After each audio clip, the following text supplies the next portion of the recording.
The first principle in the science of getting rich.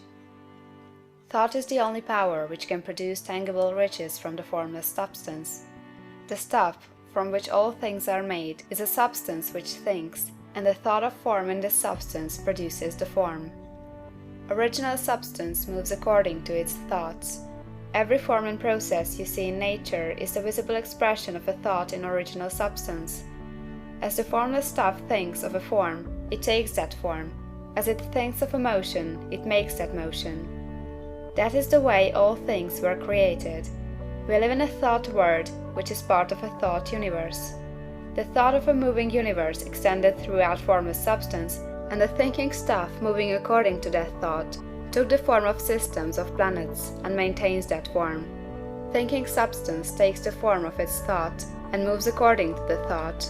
Holding the idea of a circling system of suns and worlds, it takes the form of these bodies and moves them as it thinks. Thinking the form of a slow-growing oak tree, it moves accordingly and produces the tree, though centuries may be required to do the work. In creating, the formless seems to move according to the lines of motion it has established.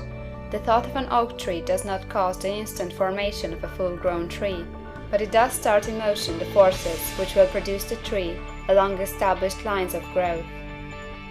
Every thought of form, held in thinking substance, causes the creation of the form, but always, or at least generally, along lines of growth and action already established. The thought of a house of a certain construction, if it were impressed upon formless substance, might not cause the instant formation of the house, but it would cause the turning of creative energies already working in trade and commerce into such channels as to result in the speedy building of the house. And if there were no existing channels through which the creative energy could work, then the house would be formed directly from primal substance, without waiting for the slow